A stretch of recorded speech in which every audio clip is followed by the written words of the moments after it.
Yasher Koach again, Miriam.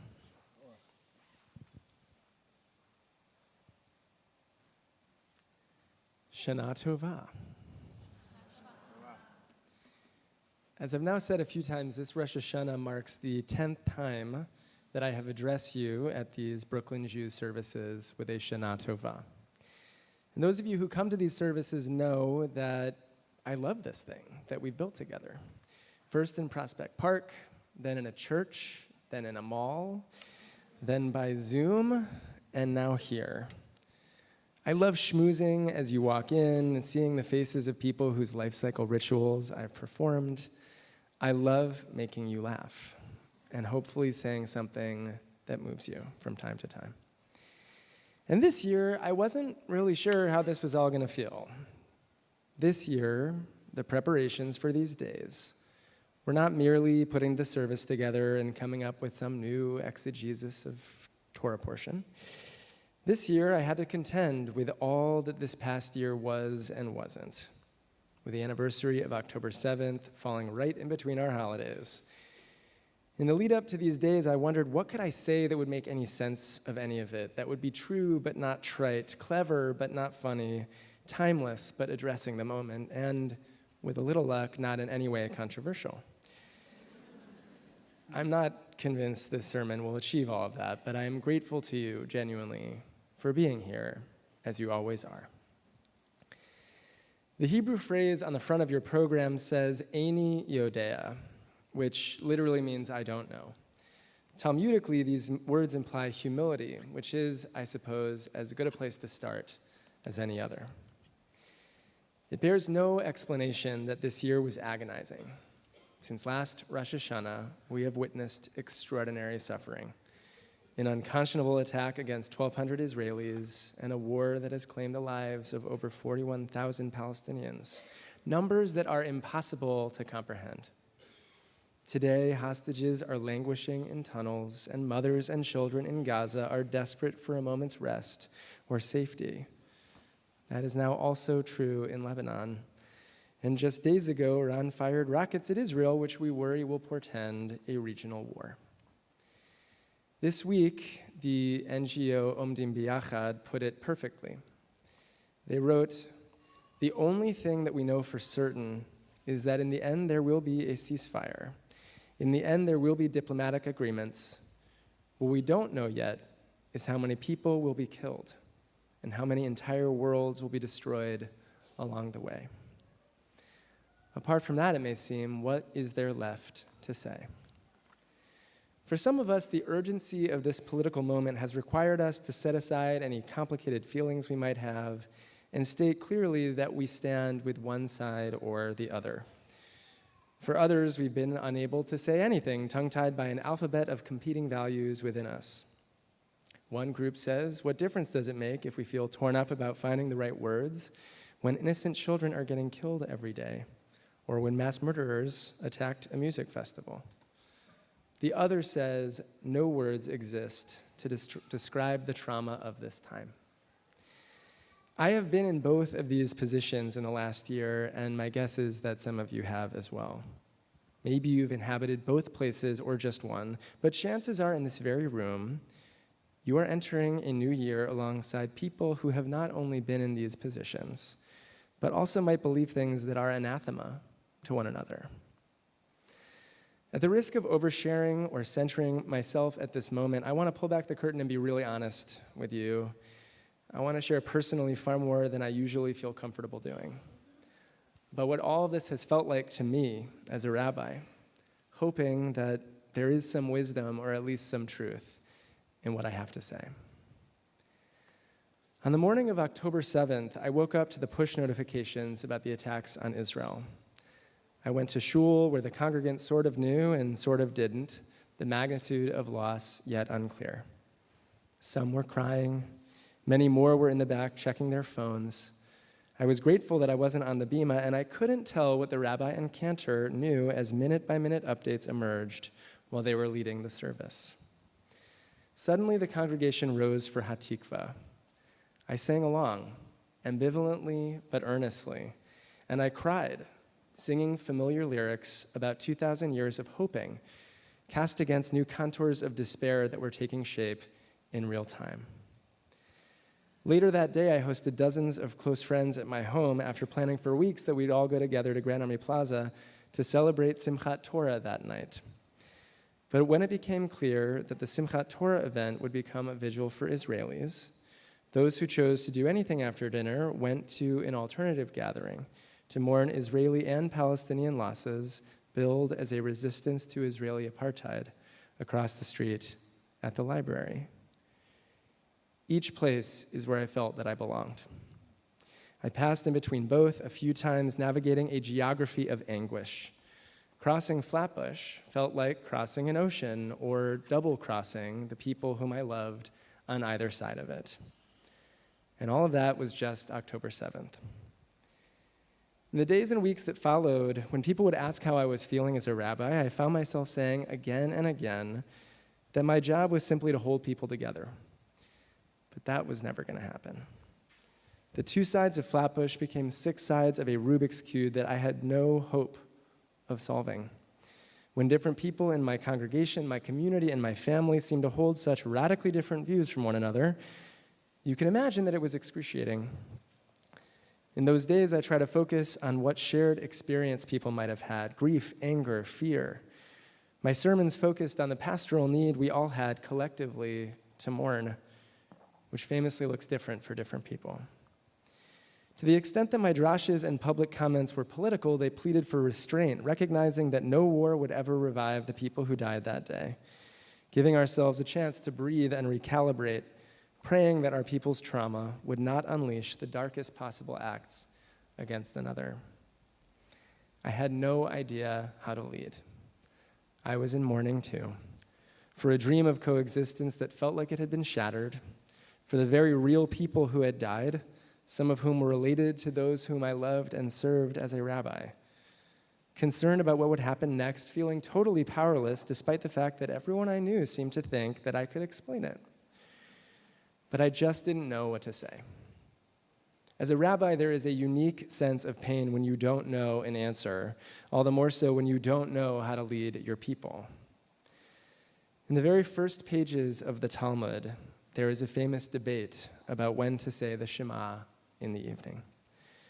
One could easily feel jealous that their questions were so easy, except what they were really asking in those introductory pages was how to live as Jews after their temple was destroyed. That is, after all, what the Talmud really is, a compendium of great debates not in the service of intellectual mania or proving a point, but a means of figuring out how to live as Jews after the destruction of their spiritual, political, and cultural center. This Talmudic debate proceeds like most others. One rabbi says this, another says that, a third says the other two are out of their minds. And after a lengthy back and forth from the sages, the Gemara offers that eternally useful lesson that you see there on your programs. Lamed leshoncha lomar, Eini Yodea. Teach your tongue to say, I don't know. It's actually pretty incredible. After pages of rabbis going on and on about what they think is the right time, the Gemara comes in with a mic drop to say it is a value to admit you don't know. But lest we think that this is where they end the conversation, there are 1,700 more pages in the rest of the Talmud debating where to go next. Eini Yodea was merely the beginning. There could be no other point of departure as they were trying to figure out together, in some cases with people with whom they bitterly disagreed, how to create the new project of diaspora Judaism. Saying I don't know was not their destination, but it had to be their starting point. I held this in my heart frequently over the past year, though it felt self-serving to admit that I didn't know what to do. Even so, I had the Talmud behind me. It wasn't enough to merely dictate or declare, rather, that I don't know, it's complicated. That would have been an abdication of responsibility. And I'm not even sure that that's really what the early rabbis meant. After all, those very same Talmudic sages taught something else in Pirkei Avot, which is on the back of your programs. V'makom she'ein anashim hishtadel lihiyot ish. In a place where there is no human, be a human. In a place where no one sticks up for the oppressed and voiceless, do it. In a place where you have some agency, use it. In a place where people are not acting their best, remind them to try. For me, and perhaps for many of you, there was an honest question about how to do this early on. While our minds were reeling from October 7th, many of us also believed that the war would never succeed at bringing about justice after the atrocities of that day. Yet at the time, the word ceasefire was hard for most rabbis to say, not because we believed in war, but because the call for a ceasefire in October was seemingly laden with so much other political meaning that it felt like saying it out loud would be assenting to a whole list of things that we, or at least I, didn't totally believe. The war needed to stop immediately, which I said with other words. The lives of innocent Palestinians and of the remaining Israeli hostages needed to be protected, which I said all the time. All things considered, I'm not totally convinced that calling for an end to the war, as opposed to a ceasefire, really made much of a semantic difference. But eventually, I accepted that that word was the only word I could say, setting aside all the other things I also wanted to say, that I believe in freedom and dignity for my people, even as I believe in it for Palestinians, that I abhor violence against Jews as much as I abhor it against Palestinians, that both Israelis and Palestinians deserve new governments, that I desperately want the American government to prioritize peace. That winter, within the frame of a rather unwieldy sermon, I called for a ceasefire and the release of hostages. It felt wrong not to have the space in a short sermon about the Parsha to contextualize the many other things I also wanted to say. But it felt to me like not using that word at that moment was even more wrong. Suddenly, I was right back in the middle of Flatbush Avenue, trying to understand some morally correct position on either side of it. If at first I felt like my task was to hold all these people together, I realized eventually that my task was to hold myself together, to understand myself in relation to it all, to the sweep of my people's history, to my values, in relation to both groups of people who stood that night on opposite sides of the street. I had to let go of the expectation to be understood by everyone. And if I were to hold space for my community to figure out themselves, I needed to give myself that grace. So, who was I? Was I a turncoat Jew? A capo, as someone called me by email? Or was I, as I was accused weeks before, a shill for the establishment, giving cover to warmongers? Was I both of those things? Was I a person who knew what to do or what was right or not? Who were any of us trying to figure out what it meant to be Jewish in the morass of this past year? At the beginning of this service, we sang Ma Anu, what are we? Meh Chayenu, what is the meaning of our lives? This prayer comes early on in the Rosh Hashanah liturgy, cracking us open at the start of our days of awe. Ma chastenu, ma tzidkenu, ma hishenu, ma kochenu, ma gvurotenu. What substance is there to our kindness, our righteousness, our hopefulness, our strength, our courage? Ma nomar lefanecha Hashem. What can we possibly say before you, God? What can we possibly say when language is limited, yet also necessary, and in this case, prescribed? Ma anu, what are we? Are we the conflicts we embody or the words we declare beyond that conflict? If Yisrael means to struggle with God, are we defined by the struggle itself or by the outcome? And who gets to decide what we are anyway? In 1978, the great Yiddish writer Isaac Bashevis Singer won the Nobel Prize for Literature. In an interview with the New York Times that year, he was asked what makes someone a Jew. Resisting the staid definitions of halakha or even sociology, he offered this story as a response. Once a Jewish man went to Vilna, and he came back and he said to his friend, "The Jews of Vilna are remarkable people. I saw a Jew who studies the Talmud all day long. I saw a Jew who spent each day scheming how to get rich. I saw a Jew who waved the red flag for revolution. I saw a Jew who was running after every woman, and I saw a pious Jew who avoided women." At this, his friend replied, "I don't know why you're so astonished. Vilna is a big city, and there are many Jews of all kinds." "But no," said the first man, "it was all the same Jew."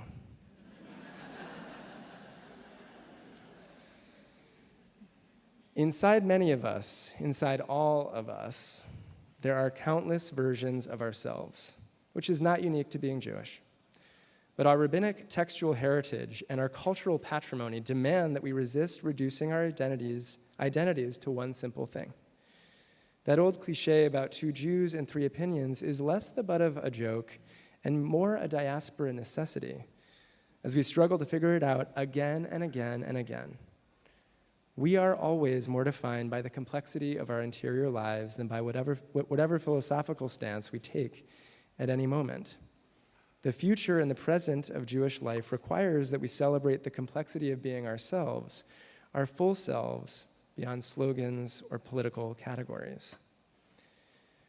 One of my great challenges this year was to contend with what Zionism means to me. I won't try to tell you what Zionism is because I'm trying to wrap this up. And presumably, each of you have your own understanding of the term. It is, in fact, a word that has meant many different things to different Jews at different times, and it's part of the greatest debate among our people in the last 200 years. Jewish discourse in the modern world demands that we don't collapse it into any one thing any more than we might Reform Judaism or Orthodoxy or diasporism or you name it. And on that subject, I highly recommend a podcast from a few months ago from Jewish Currents from their On the Nose podcast, where it's a panel debating similar things about these words. And yet, we have to be comfortable with the fact that while that philosophical struggle is essential to our making sense of the world, it has very little to do with the politics of the world. If we feel at times like we have no place in this world, like it's all just so complicated, like we can't actually participate in the political moment because we don't have the right words or the energy, I urge all of us to try. It doesn't feel good, especially when we're sensitive, complex beings and when the language constrains us. But independent of any ambivalence, there are some things that need to be said, especially when our people is implicated in the suffering of another. And also, if at times we feel certain that this moment really is black and white, we must also question what palette of color will be lost to us when this moment passes. What relationships, what ideas, what minority opinions in the Talmud of today will evaporate if we don't allow ourselves any internal Jewish complexity? If we can't do that among ourselves, how should we expect that one day Israelis and Palestinians will? When the time comes to heal and rebuild, we will need to be whole people, not political avatars. If we collapse our identities into one thing only, what will come of the lives we live? What will become of our Jewish community, that thing that we're building theoretically and in very real ways right now? If there were ever a meaningful charge to consider both sides of something right now, it might not be both sides of this war, or both sides of an American Jewish community torn asunder, but it might be both sides of our souls, each side of your program cover. The side that says, I don't know, and the side that pushes us to act as human beings despite the immensity of conflict we embody. I pray from the deepest parts of my soul, from both sides perhaps, that our time together next Rosh Hashanah will be marked by healing and reconciliation. I hope desperately that this war ends much sooner than that. And I pray that this Rosh Hashanah, while we are here together, entering these 10 days of introspection, that we can consider each part of ourselves. We may not have that luxury over the course of the entire year, but this season, this day, and these prayers demand it. Shana Tova.